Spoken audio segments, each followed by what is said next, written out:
Assalamualaikum warahmatullahi wabarakatuh. Innal hamdalillah nahmaduhu wa nasta'inuhu wa nastaghfiruh wa na'udzu billahi min shururi anfusina wa min sayyiati a'malina. Man yahdihillahu fala mudilla lahu wa man yudlil fala hadiya lahu. Asyhadu an la ilaha illallah wahdahu la syarika lahu wa anna Muhammadan abduhu wa rasuluh. Allahumma salli wa sallim ala nabiyyina Muhammadin wa ala alihi wa sahbihi wa man tabi'ahum bi ihsanin ila yaumiddin. Qala Allah Ta'ala fi kitabil karim. Allah Subhanahu wa Ta'ala berfirman di dalam kitab sucinya, Ya ayyuhalladzina amanu taqullaha haqqa tuqatih wa la tamutunna illa wa antum muslimun. Wahai orang-orang yang beriman, bertakwalah kepada Allah Subhanahu wa Ta'ala dengan sebenar-benarnya takwa, menjalankan perintah-perintahnya dan menjauhi larangan-larangannya. Dan janganlah kalian meninggal kecuali dalam keadaan beriman kepada Allah Subhanahu wa Ta'ala. Wa qala aidan, itu juga Allah Subhanahu wa Ta'ala berfirman, Ya ayyuhalladzina amanu taqullaha wa qulu qawlan sadida. Wahai orang-orang yang beriman, bertakwalah kepada Allah Subhanahu wa Ta'ala dan ucapkanlah ucapan yang jujur, ucapan yang benar. Yuslih lakum a'malakum wa yaghfir lakum dzunubakum. Ketika seorang bertakwa kepada Allah Subhanahu wa Ta'ala dan ia ucapkan ucapan yang jujur, ucapan yang benar, maka Allah Subhanahu wa Ta'ala akan memperbaiki urusannya dan akan mengampuni dosa-dosanya. Wa man yuti'illaha wa rasulahu faqad faza fawzan 'azima, amma ba'd. Barang siapa yang mentaati Allah Subhanahu wa Ta'ala dan Rasulnya, sungguh ia akan mendapatkan kemenangan yang besar, yaitu surganya Allah Subhanahu wa Ta'ala. Jamaah rahimani wa rahimakumullah. Segala puji bagi Allah Subhanahu wa Ta'ala yang dengan limpahan karunia dan rahmatnya kita dipertemukan di salah satu dari taman-taman surga yang ada di dunia ini. Apa itu taman surga yang ada di dunia ini, jemaah? Yaitu majelis ilmu. Sebagaimana disabdakan oleh Nabi Muhammad sallallahu alaihi wasallam di dalam hadis riwayat Imam At-Tabrani, "Idza marartum bi riyadil jannah farta'u." Apabila kalian melewati taman-taman surga, maka singgahlah, maka nikmatilah. Kemudian para sahabat bertanya kepada Rasulullah sallallahu alaihi wasallam, "Wa ma riyadul jannah?" Apa yang dimaksud dengan taman-taman surga, wahai Rasulullah? Maka Nabi Muhammad sallallahu alaihi wasallam mengatakan, majalisul ilmi, yaitu majelis ilmu. Jadi di sini kita diperintahkan oleh Rasulullah sallallahu alaihi wasallam ketika ada kajian, ada majelis ilmu, maka kita diperintahkan untuk singgah dan menikmatinya. Kenapa, jemaah? Karena di dalam majelis ilmu Allah Subhanahu wa Ta'ala turunkan tuma'ninah, ketenangan. Begitu juga Allah Subhanahu wa Ta'ala turunkan rahmatnya. Begitu juga di dalam hadis disebutkan bahwasannya para malaikat mengelilingi orang-orang yang duduk di majelis ilmu.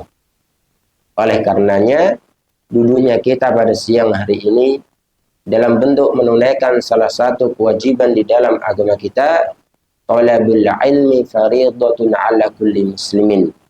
Menuntut ilmu agama hukumnya wajib bagi setiap orang yang beriman. Oleh karenanya, kita luruskan niat kita karena Allah Subhanahu wa Ta'ala. Jamaah rahimani wa rahimakumullah. Di antara yang dilakukan oleh Nabi Muhammad sallallahu alaihi wasallam untuk melembutkan hati manusia, yaitu Rasulullah sallallahu alaihi wasallam menjelaskan, menerangkan terkait dengan janji pahala dari Allah Subhanahu wa taala bagi orang-orang yang melakukan ibadah ketaatan kepada Allah. Apa tujuannya jemaah? Agar manusia termotivasi untuk melakukan ketaatan ibadah tersebut. Begitu juga yang dilakukan oleh Nabi Muhammad SAW untuk melembutkan hati manusia, yaitu Rasulullah menerangkan, menjelaskan terkait dengan ancaman dari Allah Subhanahu wa taala berupa siksaannya, azabnya, nerakanya, agar manusia menjauhi larangan kemaksiatan tersebut. Maka di antara yang disampaikan oleh Nabi Muhammad SAW yaitu terkait dengan huru-hara dahsyatnya hari kiamat. Hari di mana seorang hamba akan bertempat tinggal di surgakah atau di nerakakah. Maka di antara hal yang menunjukkan akan agungnya, dahsyatnya huru-hara hari kiamat, bahwasannya hari kiamat adalah perkara yang paling sering Allah Subhanahu wa taala singgung di dalam Al-Qur'an. Awal jemaah, perkara hari kiamat adalah perkara yang paling sering Allah singgung di dalam Al-Qur'an. Tidaklah kita membuka Al-Qur'an, kita membaca, mempelajari Al-Qur'an, melainkan hampir di setiap halamannya Allah Subhanahu wa taala mengingatkan kita akan hari kiamat. Maka ini termasuk dari keagungan perkara hari kiamat, yaitu perkara yang paling sering Allah singgung di dalam Al-Qur'an. Begitu juga di antara hal yang menunjukkan akan agungnya perkara hari kiamat, yaitu hari kiamat memiliki nama-nama yang amat sangat banyak. Berkata Imam Al-Qurtubi rahimahullahu ta'ala, sebagaimana disebutkan oleh Ibnu Taimiyah rahimahullahu ta'ala di dalam kitabnya Al-Iman bil Yaumil Akhir. Berkata Imam Al-Qurtubi rahimahullahu ta'ala, wa kullu ma 'azuma sya'nuhu ta'addadat sifatuhu wa kasurat asma'uhu. Setiap suatu perkara itu adalah perkara yang besar, perkara yang agung, maka bermacam-macam sifat kejadiannya dan banyak sekali dari nama-namanya. Oleh karenanya kita dapati kejadian hari kiamat itu bermacam-macam dari sifat kejadiannya. Dari apa jemaah? Hancurnya langit, bumi, hari dibangkitkannya manusia, hari di mana manusia berkumpul di padang mahsyar, hari di mana manusia akan melewati sirat, hari di mana di situ manusia masuk ke surgakah atau nerakakah. Maka ini yang dikatakan ketika perkara itu adalah perkara yang besar, perkara yang agung, maka bermacam-macam dari sifat kejadiannya. Begitu juga yang dikatakan oleh Imam Al-Qurtubi, banyak sekali dari nama-namanya. Hingga Imam Al-Qurtubi rahimahullahu ta'ala mengatakan, terkait dengan nama-nama hari kiamat, ma yazidu ala khamsina isma. Nama-nama hari kiamat itu lebih dari 50 nama. Berapa jemaah? Lebih dari 50 nama. Ini pendapat Imam Al-Qurtubi rahimahullahu ta'ala. Berkata Imam Ibnu Katsir rahimahullahu ta'ala, terkait dengan nama-nama hari kiamat, aksar min samanina isma. Nama-nama hari kiamat itu lebih dari 80 nama. Ini pendapat siapa jemaah? Imam Ibnu Katsir. Jadi ini menunjukkan agungnya perkara hari kiamat. Namanya sangat banyak dan macam-macam kejadiannya amat sangat banyak. Hingga beberapa surat di dalam Al-Quran memiliki nama dengan nama-nama hari kiamat. Contohnya apa jemaah? Al-Qari'ah, Al-Ghashiyah, Al-Qiyamah, Al-Waqi'ah, Al-Haqah, Az-Zalzalah. Jadi banyak dari nama-nama surat di dalam Quran memiliki nama dengan nama-nama hari hari kiamat. Dan inilah perkara yang paling sering Allah Subhanahu wa taala singgung di dalam Al-Qur'an. Yaitu perkara hari kiamat. Untuk Allah Subhanahu wa taala mengingatkan kepada kita semua bahwasannya hidup di dunia ini tidak selama-lamanya. Akan tetapi kita hidup di dunia untuk mempersiapkan bekal menuju kehidupan akhirat kita. Jemaah rahimani wa rahimakumullah. Di antara nama hari kiamat yaitu Yaumul Hasrah. Apa jemaah? Yaumul Hasrah. Yaitu hari penyesalan. Ini sebagaimana firman Allah Subhanahu wa taala di dalam surat Maryam ayat ke-39. Surat apa jemaah? Surat Maryam ayat ke-39. Allah Subhanahu wa taala berfirman, "Wa anzirhum yaumal hasrati idz qudiyal amru wa hum fi ghaflatin wa hum la yu'minun." Dan berikanlah peringatan wahai Muhammad kepada manusia terkait dengan hari penyesalan. Hari di mana keputusan ditetapkan oleh Allah Subhanahu wa taala, sedangkan manusia dalam keadaan lalai dan tidak beriman di kehidupan dunianya. Apa yang dimaksud dengan Yaumul Hasrah? Apa yang dimaksud dengan hari penyesalan? Disebutkan di dalam hadis riwayat Imam Bukhari. Rasulullah Shallallahu Alaihi Wasallam bersabda, "Yu'ta bil mauti kahayati kabshin amlah." Didatangkan kematian pada hari kiamat dalam wujud seekor domba amlah. Apa jemaah? Kematian didatangkan pada hari kiamat dalam wujud seekor domba amlah. Mungkin seseorang bertanya, oh bagaimana kematian didatangkan dalam wujud seekor domba amlah? Maka ketika Allah menghendaki sesuatu, itu sangat mungkin bagi Allah Subhanahu wa taala. Dan inilah yang dikhabarkan oleh Rasulullah Shallallahu Alaihi Wasallam, kematian didatangkan pada hari kiamat dalam wujud apa tadi? Seekor domba amlah. Apa itu domba amlah? Yaitu domba yang berwarna hitam keputih-putihan. Kemudian apa yang terjadi jamaah? Fayunadi munadin, ya ahlal jannah. Kemudian penghuni surga diseru. Mereka dipanggil. Fayashra'ibuna wa yanzurun. Maka penghuni surga pun mengarahkan pandangan mereka, mengarahkan leher mereka menuju panggilan tersebut. Kemudian dikatakan kepada penghuni surga, hal ta'rifuna hadza? Apakah kalian mengenal ini wahai penghuni surga?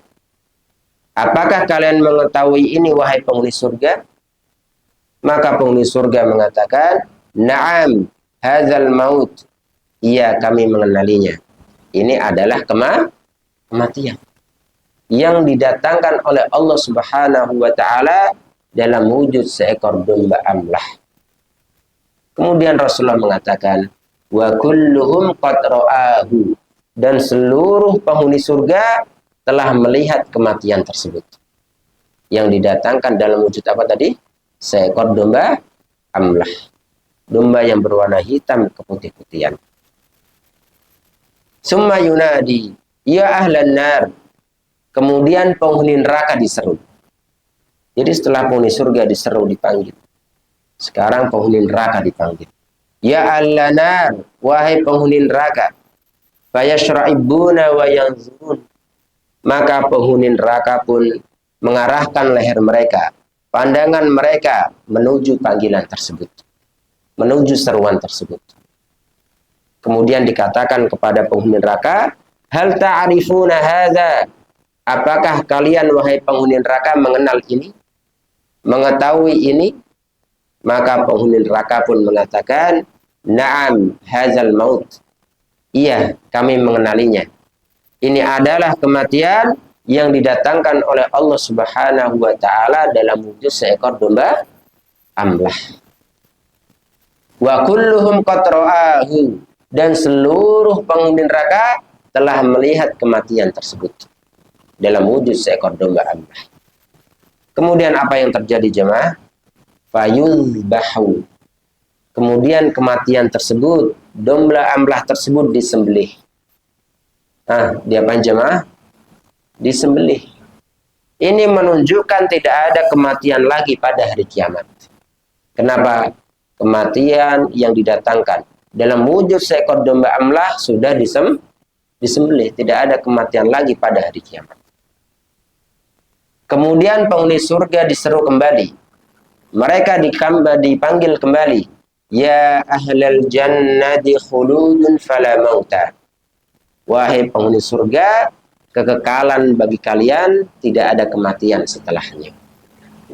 Maka bertambahlah gembira dan bahagia penghuni surga, kekal di dalamnya, tidak ada kematian setelahnya.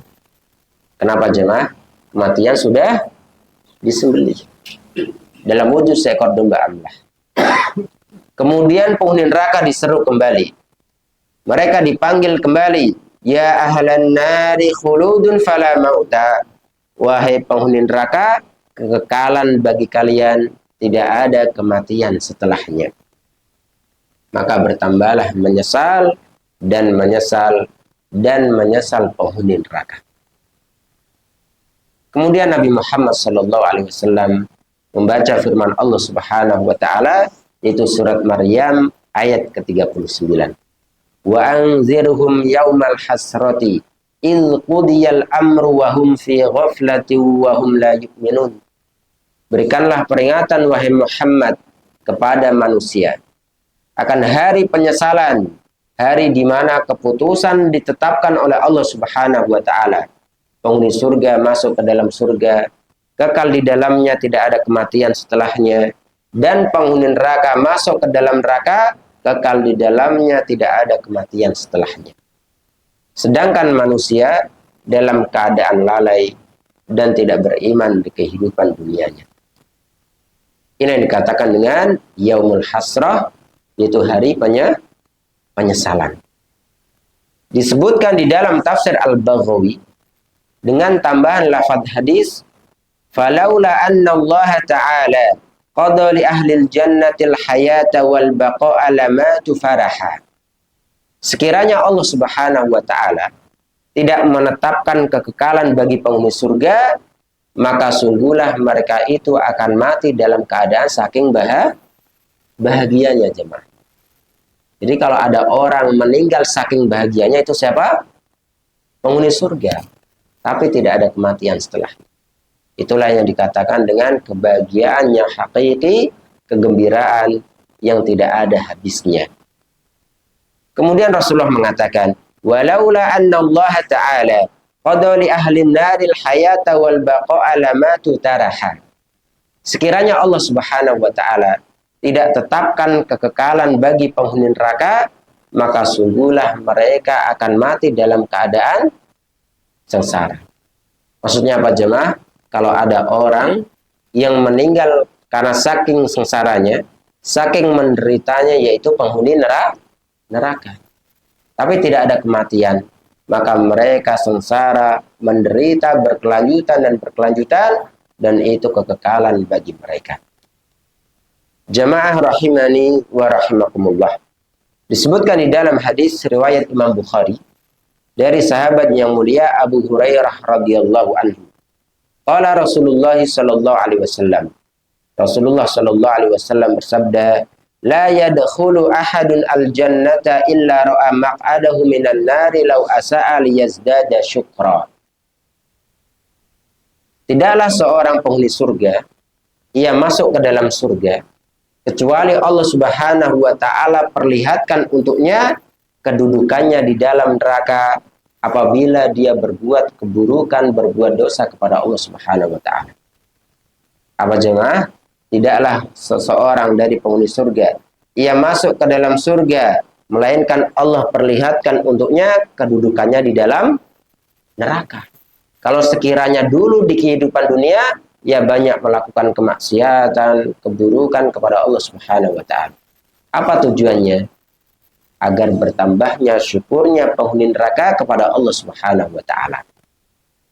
Dan sebaliknya, Rasulullah Shallallahu alaihi wasallam mengatakan, "Wala yadkhulun nara ahadun illa uriya maq'adahu minal jannah law ahsana liyakuna alaihi hasratan." Dan tidaklah seorang dari penghuni neraka ia masuk ke dalam neraka melainkan Allah Subhanahu wa taala perlihatkan untuknya kedudukannya di dalam surga. Apa tujuannya jemaah? Agar bertambahnya penyesalan bagi penghuni neraka. Ini loh kalian dahulu kalau berbuat ketaatan, ibadah kepada Allah, ini kedudukanmu di surga. Akan tapi mereka tidak melakukannya, mereka berbuat maksiat, kezaliman, maka sungguhlah mereka di dalam neraka.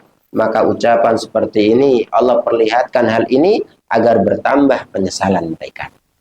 Masya Allah. Jadi penghuni surga diperlihatkan apa jemaah?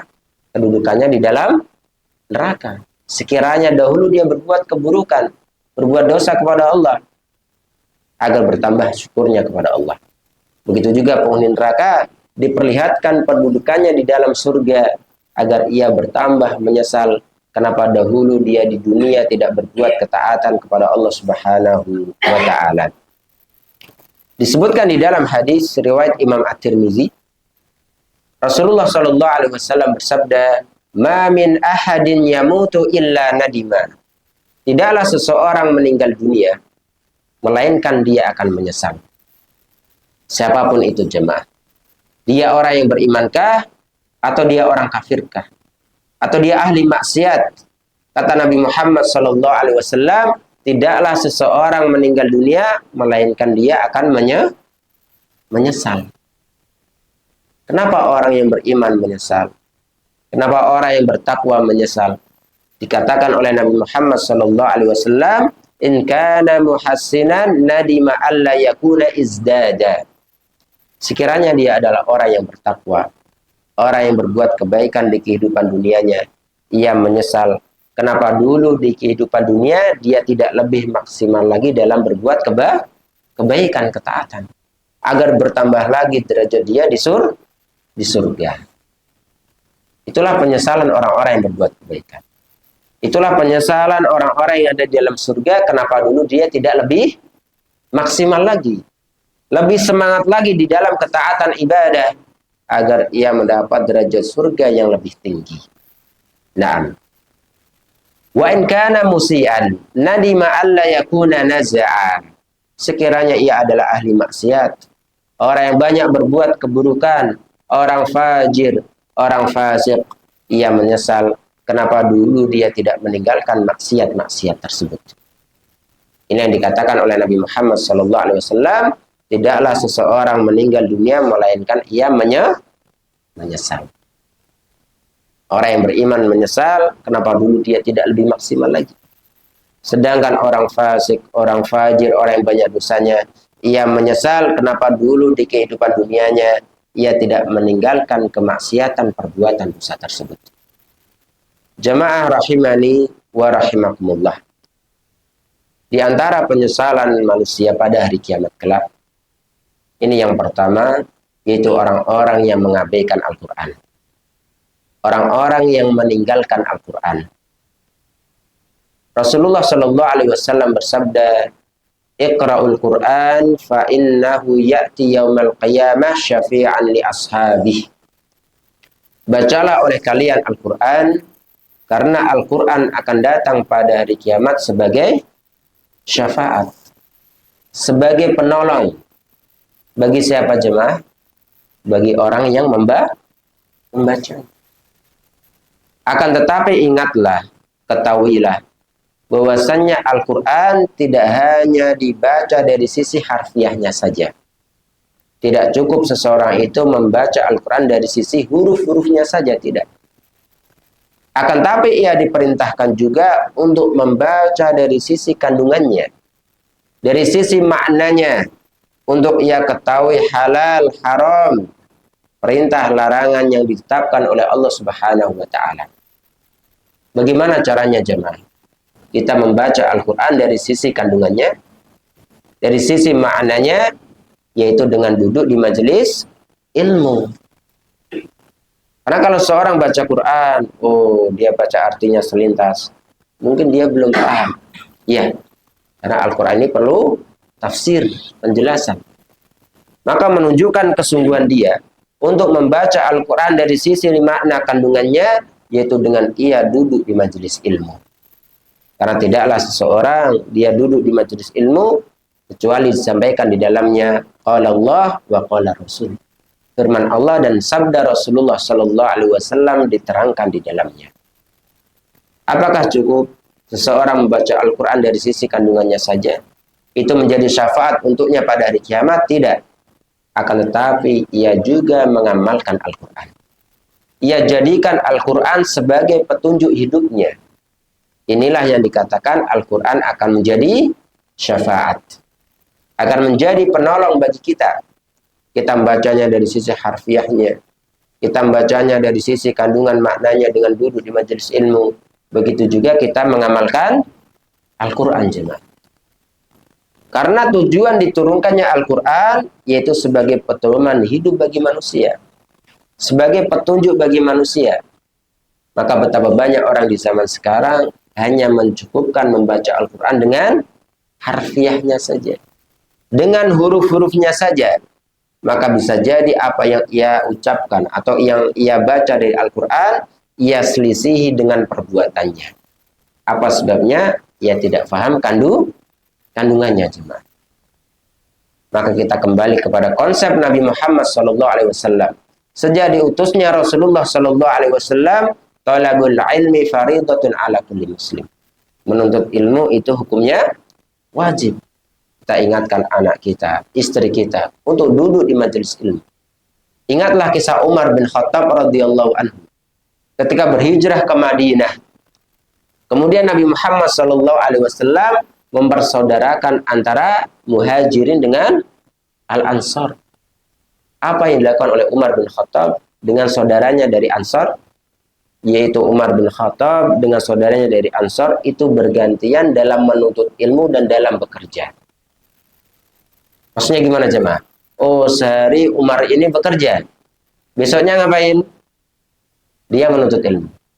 Di hari di mana Umar ini bekerja, saudaranya dari Ansar ngapain? Menuntut ilmu, bergantian. Di waktu tertentu mereka saling bertukar ilmu. Saling bergantian, iya. Jadi jangan sampai sifatnya pekerjaan kita ini melalaikan ibadah. Ya, dan ingatlah bagaimana syaitan ini memalingkan manusia dari ketaatan. Tentunya yang pertama dan utama bagaimana manusia ini dijauhkan dari majelis ilmu agar mereka tidak mendapatkan bimbingan dari Allah Subhanahu wa taala berupa ilmu dari Al-Qur'an maupun sunnah-sunnah Rasulullah sallallahu alaihi wasallam. Maka ini yang perlu kita amalkan jemaah, bagaimana kita bekerja, kita juga menuntut ilmu. Oh, di Sabtu Ahadnya libur, kita hadir di kajian atau di sela-sela waktu istirahat. Ya, ada tempat-tempat kajian, kita mendatanginya. Lihatlah Umar menyadari akan pentingnya ilmu, bekerja dengan menuntut ilmunya itu bergantian dengan saudaranya dari Ansar. Jamaah rahimani wa rahimakumullah. Lihatlah generasi terbaik dari umat ini, yaitu para sahabat radhiyallahu anhum. Mereka mulia karena mereka memuliakan Al-Quran.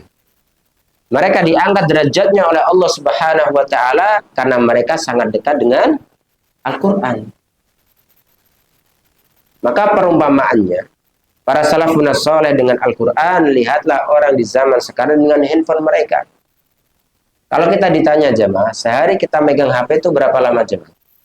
Lama ya? Iya. Terkadang luput bagi kita untuk memegang Al-Quran, untuk membacanya. Maka dekatkanlah diri kita dengan Quran, maka sungguhlah akan kita mendapatkan keberkahan di dalam hidup kita. Kemudian Nabi Muhammad SAW yang melanjutkan sabdanya, Iqra'uz Zahrawaini. Bacalah oleh kalian surat Al-Baqarah dan surat Ali Imran. Ini yang dikenal dengan istilah apa tadi? Az-Zahrawaini. Jadi setelah Rasulullah SAW memerintahkan membaca Al-Quran secara umumnya, kemudian Rasulullah mengkhususkan, suruh baca apa tadi? Surat Al-Baqarah dengan surat Ali Imran. Apa keutamaan dua surat tersebut? Hingga Nabi Muhammad SAW memerintahkan kepada kita untuk membacanya. Fa innahuma ya'tiyani yaumal qiyamah ka'annahuma ghamaman aw ghayayan aw kafirqani min tayrin sawaf. Karena kedua surat tersebut, ya surat Al-Baqarah dan surat Ali Imran, akan datang pada hari kiamat bagaikan awan atau bayang-bayang, atau bagaikan dua kelompok burung yang akan menaungi, membela orang-orang yang membacanya di kehidupan dunianya. Jadi kita diingatkan dengan apa jemaah? Hari di mana kita berdiri di padang mahsyar. Matahari Allah Subhanahu wa taala dekatkan. Hingga sebagian manusia mereka tenggelam dengan keringatnya. Iya. Ya, karena saking gentingnya, menderitanya manusia di padang mahsyar, menunggu sekian lama pengadilan Allah Subhanahu wa taala, maka ingatlah ada orang-orang yang diberikan naungan oleh Allah Subhanahu wa taala. Di hari tidak ada naungan kecuali hanya naungan Allah Subhanahu wa taala. Di antaranya siapa jemaah? Orang-orang yang membaca Al-Qur'an, orang-orang yang membaca surat Al-Baqarah, surat Ali Imran. Seperti apa tadi? Awan atau bayang-bayang. Kalau seseorang di tengah terik matahari yang sangat panas, kemudian dia di bawah naungan pohon. Bayang-bayang pohon panas tidak? Tidak, terlindungi. Seperti itulah surat Al-Baqarah dan surat Ali Imran akan memberikan naungan bagi kita pada hari kiamat kelak. Setelah Nabi Muhammad SAW mengkhususkan surat Al-Baqarah dengan surat Ali Imran, di sini Rasulullah SAW mengkhususkan kembali. Iqra'u surat Al-Baqarati. Bacalah oleh kalian surat Al-Baqarah. Jadi yang pertama tadi apa jemaah? Perintah untuk membaca Al-Quran secara umumnya. Kemudian Rasulullah mengkhususkan, yaitu perintah untuk membaca Az-Zahrawain, surat Al-Baqarah dan surat Ali Imran. Kemudian Nabi Muhammad SAW mengkhususkan kembali, yaitu bacalah oleh kalian surat Al-Baqarah. Apa keutamaannya jemaah? Nabi Muhammad SAW mengatakan, fa inna akhzaha barakatun. Orang yang membaca surat Al-Baqarah, dia mendapatkan keberkahan. Masya Allah. Hingga dikatakan, syaitan itu lari dari rumah yang dibacakan di dalamnya surat Al-Baqarah. Nabi Muhammad SAW mengatakan, inna syaitana yanfiru minal baitil ladzi tuqra'u fihi suratul Baqarati. Sesungguhnya syaitan itu lari dari rumah yang dibacakan di dalamnya surat Al-Baqarah. Dan Rasulullah berpesan kepada kita, la taj'alu buyutakum maqabira. Janganlah kalian jadikan rumah-rumah kalian itu kuburan. Maksudnya apa jemaah? Enggak digunakan untuk ibadah. Kita enggak baca Quran di rumah kita. Kita enggak mengerjakan sholat sunnah di rumah kita. Tidak. Gunakanlah rumah-rumah kalian itu untuk ibadah. Jangan seperti kuburan. Nah, kemudian apa keutamaan yang lainnya? Dikatakan di sini, wala tastati'uhal batalatu. Dan orang yang membaca surat Al-Baqarah, dia tidak bisa dikalahkan oleh tukang sihir. Yaitu Allah berikan perlindungan orang-orang yang membaca surat Al-Baqarah dari mara bahaya sihir. Dan orang ketika hasad jemaah, dengki kepada kita nggak tahu apa yang ia lakukan. Mungkin ia main sihir, mungkin. Dan Nabi Muhammad SAW mengatakan, wa tarkaha hasratun. Orang-orang yang tidak membaca surah Al-Baqarah, ia meninggalkannya, maka itu penyesalan baginya pada hari kiamat. Ini yang kita katakan, bahwasannya orang-orang yang menyesal pada hari kiamat kelak, orang-orang yang mengabaikan meninggalkan Al-Quran. Kita diingatkan dengan hadis Nabi Muhammad SAW yang menerangkan terkait dengan fitnah kubur. Apa itu fitnah kubur jemaah? Pertanyaan malaikat di alam kubur. Ketika seorang meninggal dunia, dia dikebumikan, dia dimakamkan, maka datanglah kepadanya dua malaikat. Malaikat apa nih namanya? Al-Munkar dengan An-Nakir. Yang menundukkan mayat tersebut. Kemudian keduanya ini bertanya, man rabbuka? Siapa Rabbmu? Ketika hamba yang bertakwa, hamba yang taat kepada Allah Subhanahu wa taala, ia diberikan keteguhan pada ucapannya untuk menjawab Rabbi Allah, Rabbku adalah Allah Subhanahu wa taala. Kemudian dua malaikat ini bertanya kembali, Ma dinuk, apa agamamu? Maka orang yang bertakwa taat kepada Allah Subhanahu wa taala, Allah berikan keteguhan untuk menjawab pertanyaan malaikat. Diniyal Islam, agamaku adalah Islam. Dia bisa menjawab pertanyaan malaikat. Kemudian ia ditanya untuk ketiga kalinya, Man nabiyuk, siapa nabimu? Maka dia diberikan keteguhan pada ucapannya yang mengatakan Muhammad sallallahu alaihi wasallam. Cukup 3 jamaah? Tidak.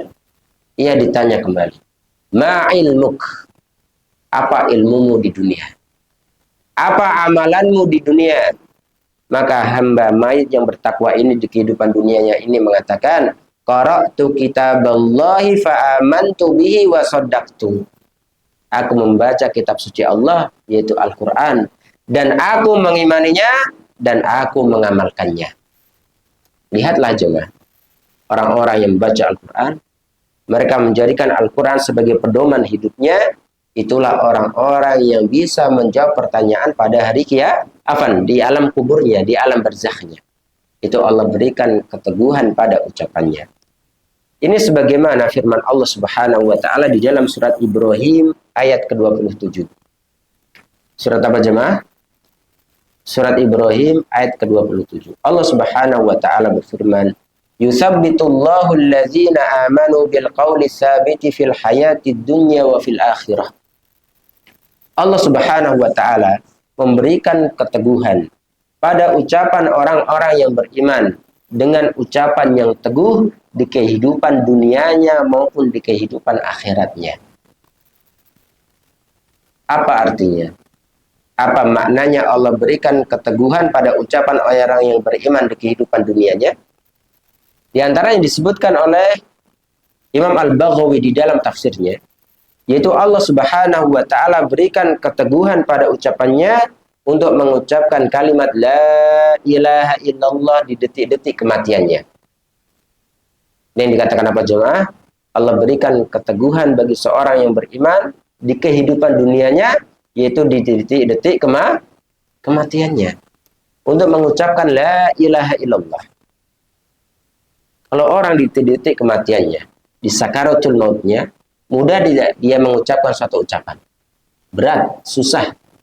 Makanya dikatakan oleh Allah Subhanahu wa taala, Allah berikan keteguhan kepada orang yang beriman dengan ucapan yang teguh di kehidupan dunianya, yaitu sebelum kematiannya ia mengucapkan la ilaha illallah. Dan di kehidupan akhiratnya. Kapan itu jemaah di kehidupan akhirat? Yaitu ketika di alam kubur, di alam barzakhnya, ia diberikan keteguhan oleh Allah dalam ucapannya untuk bisa menjawab pertanyaan malaikat. Tadi apa amalannya di dunia jemaah? Ia membaca Al-Quran. Ia mengimaninya. Begitu juga ia mengamalkannya. Jadi nggak cukup Al-Quran dibaca dari sisi harfiahnya saja. Sebagian orang, Masya Allah, ya, dia mencukupkan hanya membaca dari sisi harfiahnya.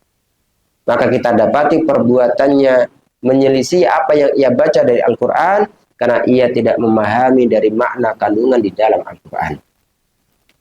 Kemudian apa yang ia dapatkan jemaah? Fayunadi munadin minas sama'an sadaqa abdi fa'afrishuhu minal jannah walbisuhu minal jannah.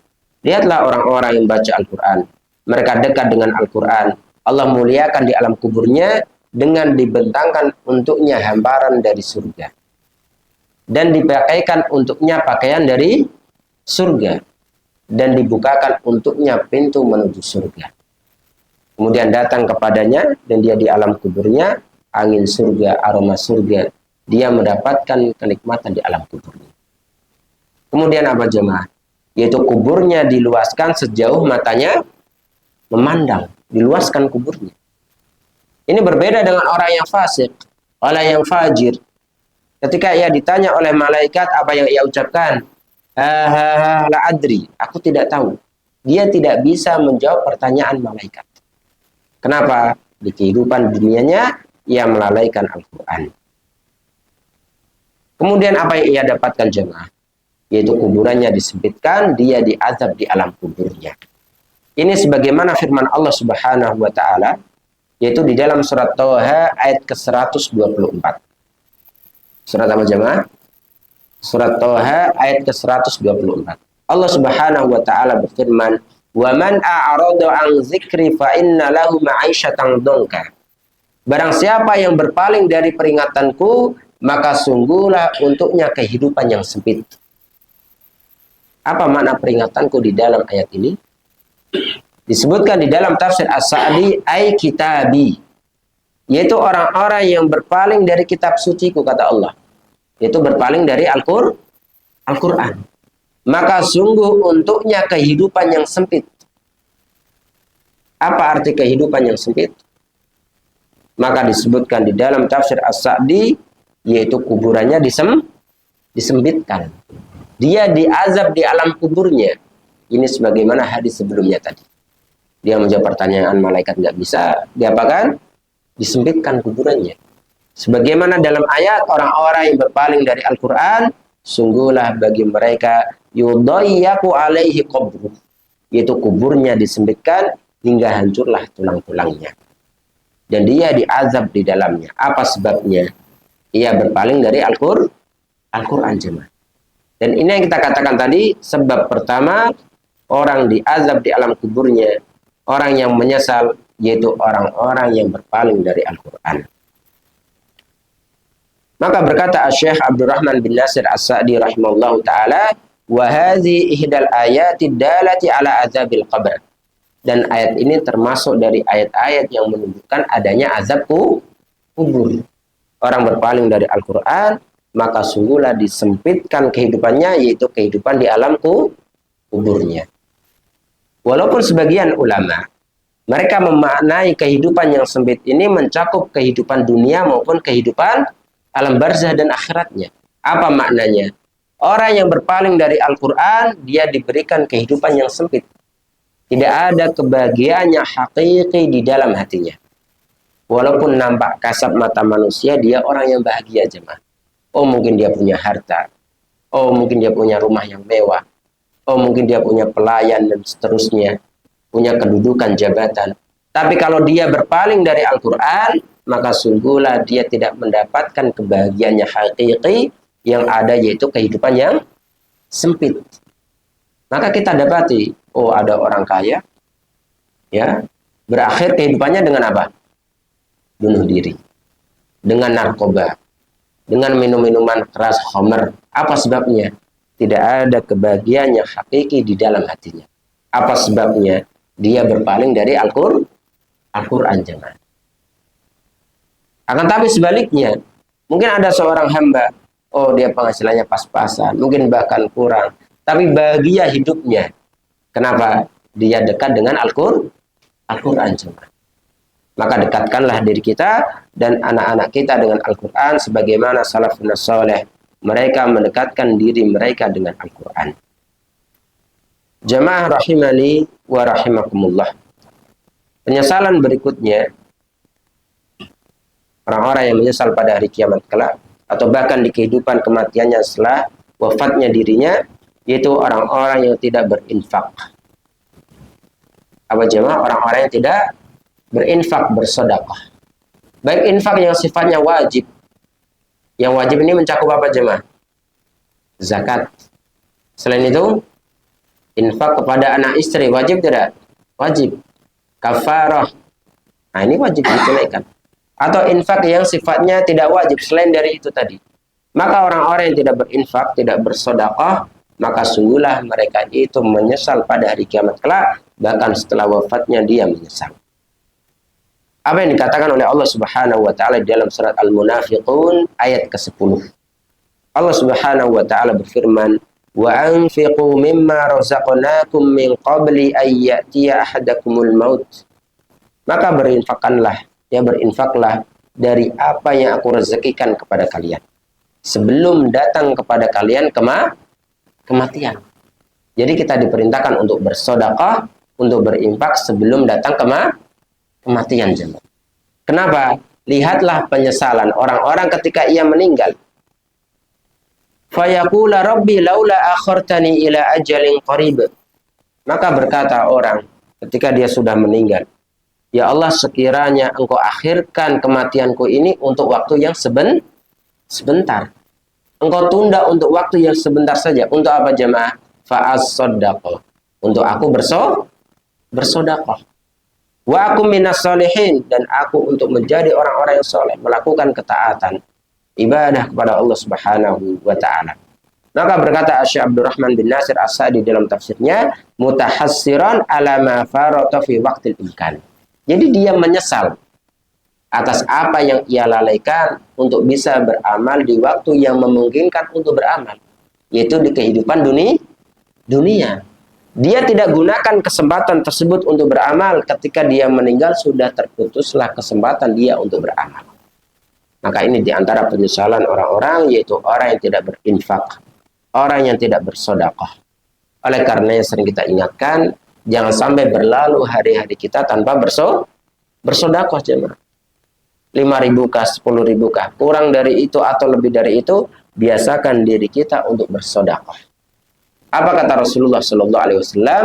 Yaqulu ibnu Adam mali mali. Anak Adam mengatakan hartaku hartaku. Itu manusia ini membanggakan hartanya. Apa kata Nabi Muhammad Sallallahu Alaihi Wasallam? Wahallaka yabna Adam min malika illa. Tidaklah engkau wahai anak Adam memiliki harta kecuali 3 saja. Berapa jemaah? 3 saja kata Rasulullah. Ma'akalta fa'afnaita. Apa yang engkau makan akan habis. Au labista fa'ablaita. Dan apa yang engkau pakai akan usang. Au tasaddaqta fa'amdoita. Dan apa yang engkau sedekahkan itulah yang akan tetap kekal membersamai. Jadi harta yang akan membersamai kita setelah kematian kita, yaitu harta yang kita sedekahkan. Maksudnya apa jemaah? Jangan sampai kita melewatkan keutamaan amalan bersedekah. Dan jangan sampai berkata, oh orang sedekah itu nunggu kaya dulu. Tidak jemaah.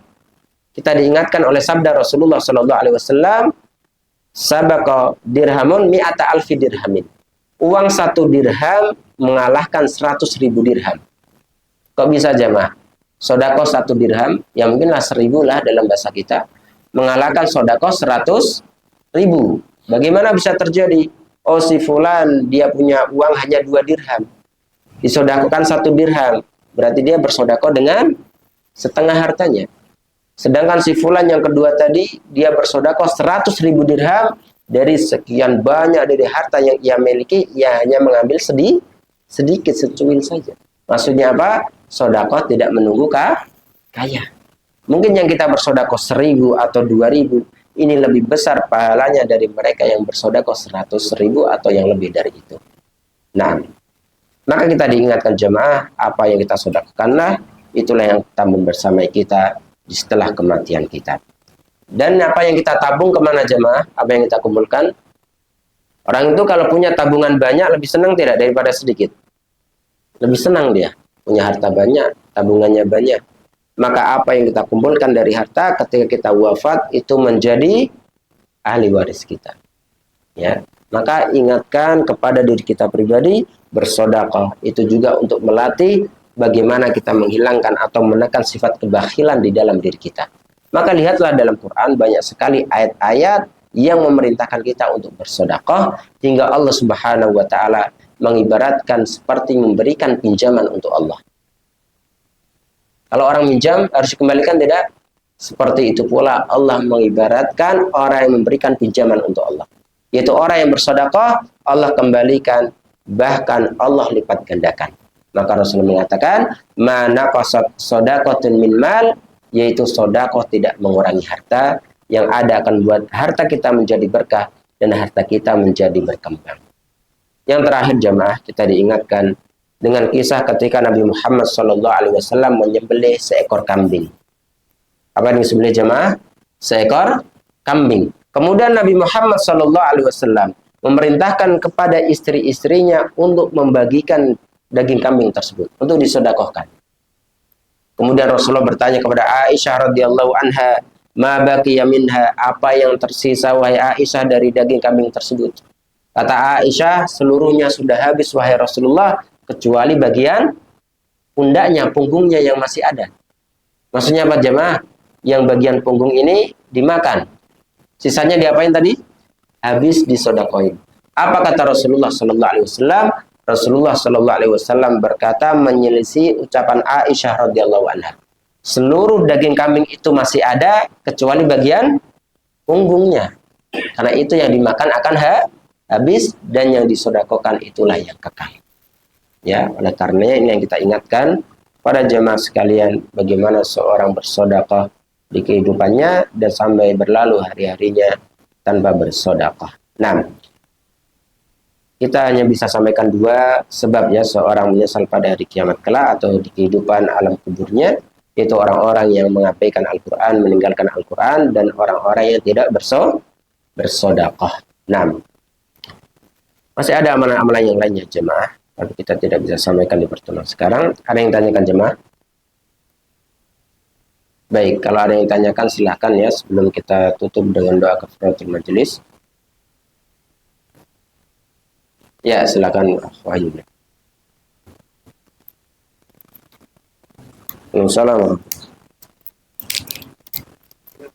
Nah.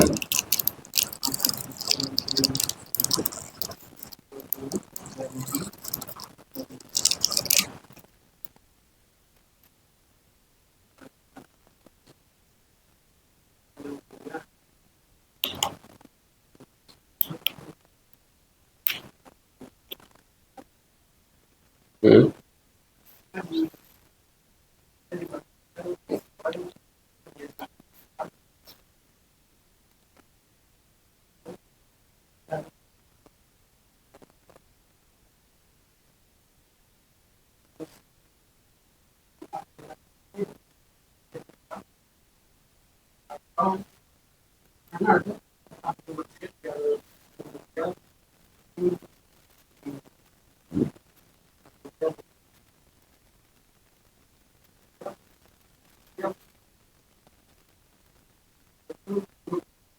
Baik.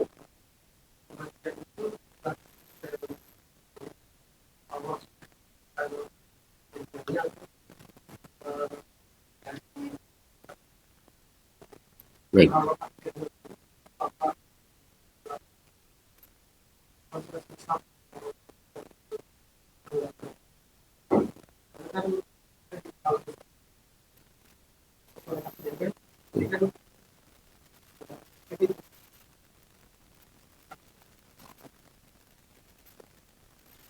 Nah, bismillah wassalatu wassalamu ala rasulillah wa ba'd.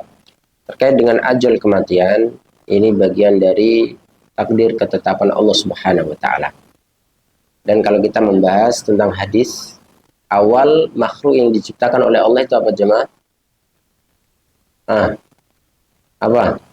Makhluk yang pertama kali Allah ciptakan. Sebagian ulama mengatakan al-qalam, yaitu pena. Ya, walaupun sebagian mengatakan apa? Arsy, air, baru kolam, pena. Apa yang Allah firmankan, perintahkan kepada kolam pena tersebut, uktub maqadir kulli syai'. Tulislah takdir segala sesuatunya hingga terjadi hari kiamat. Ya kan? Dan itu ditulis takdir segala sesuatu ini 50.000 tahun sebelum penciptaan langit dan bumi. Maka ajal ini termasuk dari ketetapan takdir Allah Subhanahu wa taala. Oh, si fulan mau meninggal di umur berapa, di tempat mana, sudah ada ketetapannya belum? Sudah. Dan itulah yang ditanyakan oleh malaikat ketika manusia ini masih di rahim jemaah. Ya, ketika manusia di rahim perut ibunya di umur sekian ya, sekian hari, sekian bulan, maka malaikat bertanya, "Ya Rabbi ajaluh." Wahai Rabbku, kapan nih ajalnya? Berapa jumlah umurnya di dunia? Oh, Allah berfirman menetapkan ajalnya, kemudian malaikat ngapain? Mencatat. Bertanya lagi, zakarun am unsa, laki-laki atau perempuan jenis kelaminnya? Allah berfirman menetapkan sesuai dengan kehendaknya. Oh, unsa, laki-laki misalnya, ditulis malaikat. Ya Rabb rizquh, bagaimana dengan ketetapan rezekinya? Allah berfirman menetapkan rezekinya, kemudian malaikat mencatatnya. Jadi sudah ditetapkan oleh Allah belum? Sudah. Kemudian malaikat tersebut keluar pergi dengan membawa catatan di tangannya. dan tidak menambah dan tidak mengurangi. Maksudnya apa? Dia menjalankan perintah Allah sesuai dengan ketetapan di lembaran di tangannya tadi. Karena yang mencabut terus siapa? Malaikat dengan perintah Allah. Yang memberikan rezeki kepada siapa? Allah. Tapi dengan perantara malaikat tentunya, dengan tugas-tugas yang sudah Allah Subhanahu wa taala berikan. Nah, jadi ketetapan kematian di umur berapa, di mana, itu menjadi rahasia Allah Subhanahu wa taala di umur berapanya. Sudah Allah tetapkan. Nah, kemudian terkait dengan seseorang meninggalnya, itu sesuai dengan apa jemaah? Kebiasaannya. Kebiasaan orang melakukan ketaatan ibadah, baca Quran misalnya, tidak menutup kemungkinan Allah wafatkan dalam ketaatan tersebut. Orang kebiasaannya sholat, Allah wafatkan dalam keadaan sholat. Ya kan? Orang suka zikir, ya Allah Subhanahu wa taala wafatkan dalam keadaan zikir. Oh, dia keluar rumah menuju pekerjaannya, oh keluar rumahnya dia baca zikir, naik kendaraannya baca zikir. Qadarullah tabrakan meninggal misalnya. Mungkin dari apa yang ia ucapkan dengan lisannya tadi, yaitu lantunan-lantunan zikir kepada Allah Subhanahu wa taala. Nah, itu jelas disebutkan di dalam hadis pula, seseorang dibangkitkan pada hari kiamat sesuai dengan keadaan ia meninggal. Kalau meninggalnya di dalam kemaksiatan, dibangkitkan dalam kemaksiatan tersebut. Biar apa jemaah? Biar bertambah hina dirinya pada hari kiamat, disaksikan oleh seluruh makhluk Allah, dia dalam keadaan bermaksiat kepada Allah Subhanahu wa taala. Tapi kalau orang meninggalnya dalam keadaan ibadah, dia dibangkitkan dalam keadaan seperti itu. Maka apa? Bertambahlah kemuliaan dia, disaksikan oleh seluruh makhluk Allah, dia dalam ketaatan. Jadi orang meninggal sesuai dengan kebiasaannya, dibangkitkan juga dalam keadaan sesuai dia meninggal. Kemudian pertanyaannya lagi, ada orang ahli maksiat, ya kan? Dia bermaksiat kepada Allah. Kemudian dia beramal dengan amalan penghuni surga. Kemudian Allah masukkan ke dalam surga. Tapi sebaliknya, ada orang beramal dengan penghuni surga hingga orang menganggapnya hingga dikatakan antara dirinya dengan surga ini sejarak berapa jemaah? 1 jengkal. Kemudian dia beramal dengan pengamal penghuni neraka, akhirnya masuk ke dalam neraka. Ini yang dikatakan oleh para ulama bahwasannya dia beramal dengan amalan penghuni surga hingga jarak dirinya dengan surga itu tinggal 1 jengkal. Ini menurut pandangan manusia. Kenapa? Karena hakikat keikhlasannya kita nggak tahu. Tuh orang beribadah rajin, bersedekah dan seterusnya. Ikhlas tidaknya karena Allah atau tidak, hanya Allah yang tahu. Maka Allah perlihatkan bentuk aslinya di akhir kehidupannya. Maka maknanya apa? Orang ketika dia beramal dengan amalan penghuni surga hingga jarak dirinya dengan surga tinggal 1 jengkal, itu menurut pandangan manusia. Ya, kemudian dia beramal dengan penghuni neraka, maka Allah masukkan ke dalam neraka. Allah tunjukkan bentuk aslinya, keadaan dia yang sesungguhnya. Seperti itu. Tapi kalau orang yang tadi ahli maksiat, nggak dikatakan dirinya dengan neraka itu tinggal 1 jengkal, kemudian dia beramal dengan amalan penghuni surga di penghujung hidupnya, karena dia bertaubat dengan kesungguhan taubatnya. Seperti itu. Ya, dia bertobat dengan keikhlasan, kesungguhan taubatnya. Dan itu sudah kita dapat di dalam hadis-hadis Rasulullah. Rasulullah menceritakan ada orang membunuh 99 jiwa. Berapa jemaah? 99 jiwa. Dia bertanya, adakah kesempatanku untuk bertobat? Dia bilang, nggak ada nih, orang ahli ibadah. Dibunuh juga menjadi berapa? 100 jiwa. Ini bukan dosa kecil nih, dosa besar. Ya, menumpahkan darah. Kemudian dia bertobat menuju tempat yang disu ada orang alim berilmu. Dia ingin bertobat kepada Allah. Hingga di tengah jalannya itu dia meninggal. Maka terjadilah perdebatan antara siapa nih? Malaikat azab dengan malaikat rahmat. Siapa nih yang membawa ruhnya naik ke langit? Ya, hingga datanglah malaikat ketiga yang memerintahkan untuk mengukur jaraknya. Dia lebih dekat kepada jarak tempat dia sebelumnya, banyak kemaksiatannya, kekufurannya, atau dia lebih dekat kepada jarak tempat dia bertaubat. Lebih dekat mana jemaah? Buat bertobat, karena sejengkal berapa gitu. Nah, jadi Allah melihat apa jemaah? Kesungguhan kita, keikhlasan kita seperti itu. Ya, kesungguhan inilah yang dikatakan sampai kepada Allah Subhanahu wa taala keikhlasan. So, jadi tadi orang beramal dengan penghuni surga hingga jaraknya tinggal sejengkal ke surga.